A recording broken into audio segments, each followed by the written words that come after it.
when the Ho Train came out, yay! It's just like all this good natured. Yeah. It's so bizarre to see just like, there's 13, 14-year-old kids like in the front row, like, yeah, Ho Train, and then like, just like, 6,000 people, any pimps up in this house? Yeah, say pimpin' ain't easy. Just. This mic exchange made me laugh so hard. So Viscera and Midian come out, and Midian's trying something out this week with face paint. He's trying to update his look a little bit. Feeling the heat, as we're talking about. Viscera gets the mic. It's what a rare Viscera mic time. I don't usually remember him speaking. He's got a great, very intimidating voice. He says, they referenced a few weeks ago where Midian was offered the hose, and he tells Godfather that he doesn't like farm animals. He likes hose. Right. And he wants the Godfather to put up the hose as if they're a title, as if they're a championship in the match.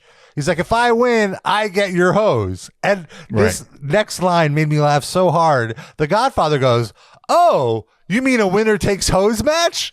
Yeah. As if this is a known thing. Well, and that's what was so fun. I think it's the whole idea, you kind of retrofit it because someone said there should be a winner take hose match. Oh, that's funny. Wherever that came in, and then like, okay, how do we fit that? And that kind of led to like Viscera being on the mic or whatever. It's like, okay, well, how do we set it up? Do we set it up backstage? Okay, no, maybe we got another backstage thing. That should happen in the ring. So you're always modularly fitting things. So you have plans to be like, okay, it'll be set with McMahon. No, McMahon's doing that with the New Age Outlaw. That's better. And we'll do that backstage. Let's make that in the ring, because you can't go to like 3 backstage things in a row before you go live, So it was like, and then the Godfather was great because it was that reiteration and that kind of like, you do have to spoon feed things, especially live, when it's chaotic. And there was a little mic problem there I saw with like, so there is that. Oh, that's right. Viscera's mic kept cutting out. Yeah. But I love that in wrestling because McMahon was great about that and whatever, because it's a huge arena and you have to like slow down and spoon feed things and make sure people like understand the through line. So it's a lot of like, so let me get this straight. So if anything's like at all slightly, you have to explain it a bit. It's good to be so we're going to do this and this. So let me get this straight. It's going to be this and this, right?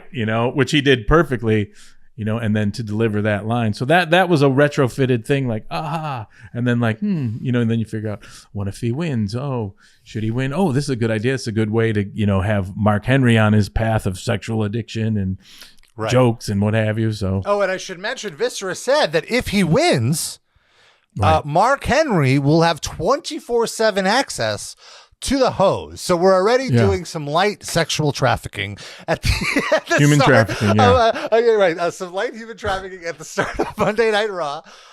Totally acceptable within the confines of the rules of the show. And not even the most politically incorrect thing to happen on the show, but we'll get to that. No, maybe that'll be another one of my segments. Like I already have the work rate match of the night.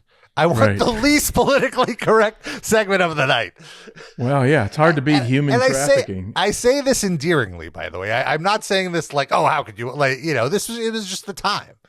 Well, that's what I know. Well, the thing that's great about it is these lines, which I always loved about pro wrestling, how bizarre these lines are blurred.